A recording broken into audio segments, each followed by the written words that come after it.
नमस्कार, जय सिया राम। अनुरागी जीवन में हम आपका पुनः स्वागत करते हैं। आज एक चर्चा हम आपसे करने जा रहे हैं जो अभी कुछ दिन पूर्व ही हमारे साथ घटित हुई। चर्चा महत्वपूर्ण है अथवा नहीं, इस बात का निर्णय हम आपके ऊपर छोड़ रहे हैं। अगर यह चर्चा पसंद आती है, यह बातचीत आपको अच्छी लगती है, तो इस वीडियो को लाइक अवश्य करें। और अगर आपने अभी तक हमारे इस चैनल को सब्सक्राइब नहीं किया है तो चैनल को सब्सक्राइब भी अवश्य कर लीजिए। कुछ दिन पूर्व की बात है, हम एक जगह गृह प्रवेश करवाने गए हुए थे। हम जब गए तो यजमान ने हमारा जो स्वागत होता है बढ़िया विधि विधान से स्वागत किया। हमने भी यथाशक्ति और ज्ञान के अनुसार पूजन करवाया। पूजन के बाद हमने हवन की तैयारी की। हवन के समय तक काफी लोग उनके पहचान के आ गए थे। यजमान की जो मित्र मंडली थी वह भी पहुंच चुकी थी। तो लगभग हवन में कुछ 7 से 8 लोग हो गए। हमने हवन आरंभ किया, कुंड में अग्नि प्रज्वलित की।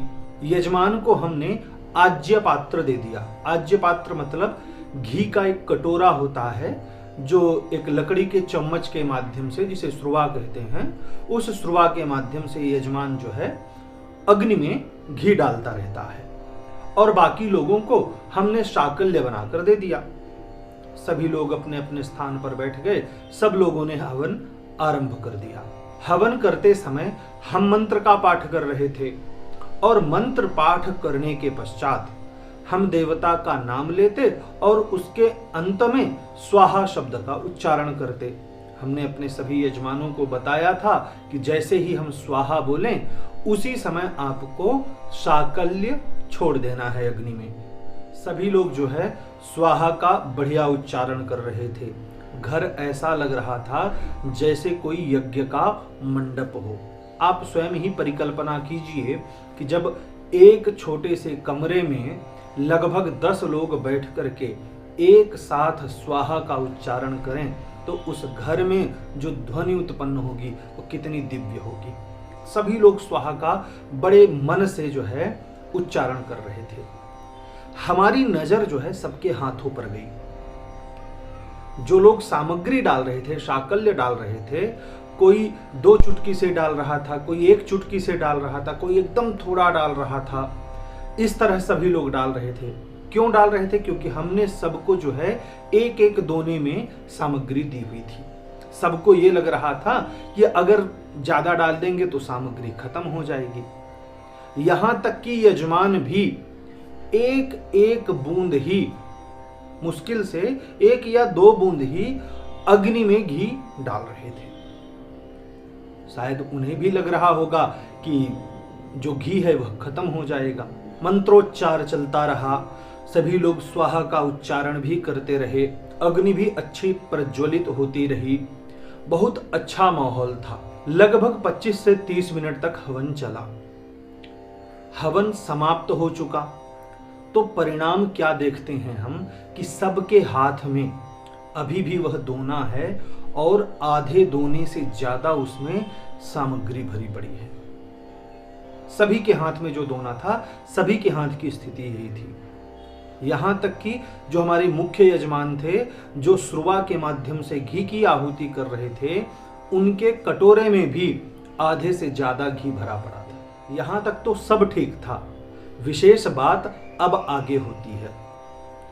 हवन जब पूर्णाहुति की ओर बढ़ने लगा तब जो है हमने सबसे कहा सभी लोग खड़े हो जाइए और जो स्विष्ट कृत है, जो बची हुई सामग्री है, हम उसकी आहुति करेंगे। उसे एक साथ जो है कुंड में छोड़ देंगे।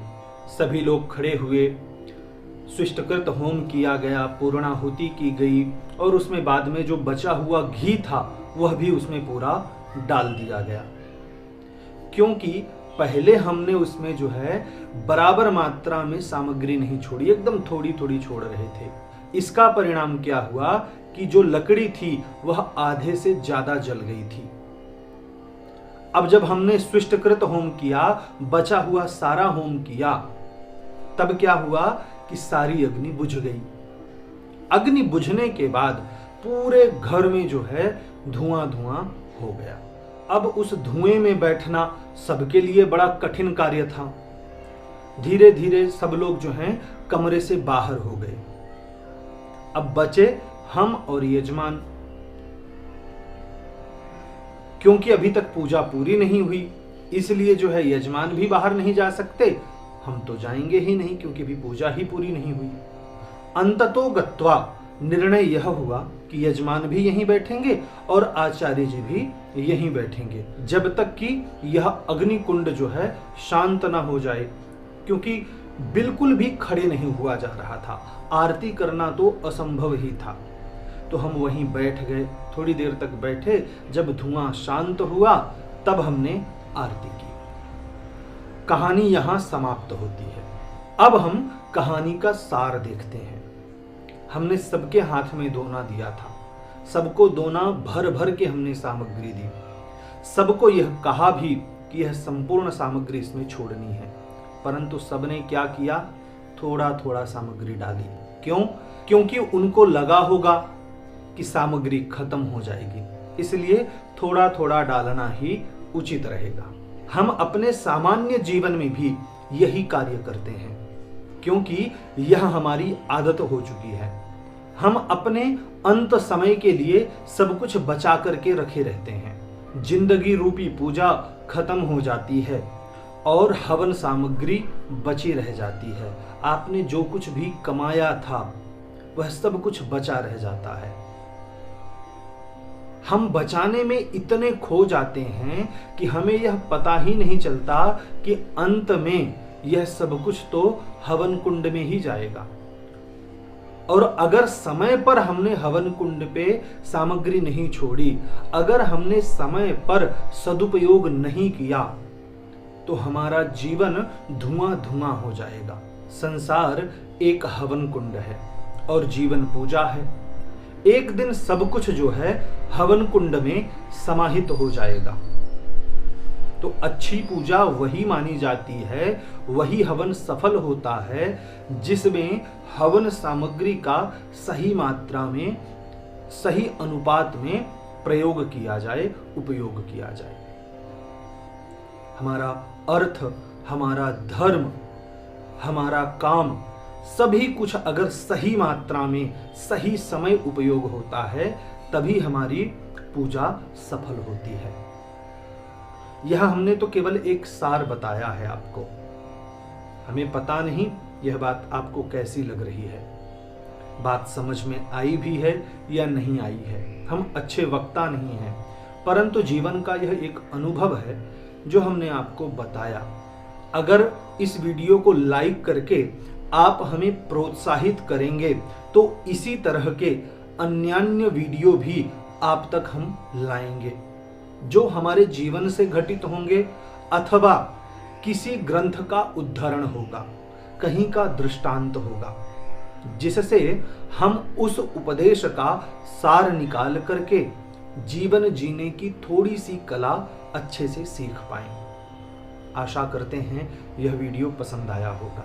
वीडियो को लाइक करें, शेयर करें और सब्सक्राइब करें। इस वीडियो से संबंधित अगर आपके मन में कोई भी प्रश्न है तो नीचे कमेंट बॉक्स में हमें बताएं। यह वीडियो देखने के लिए आपका बहुत बहुत धन्यवाद।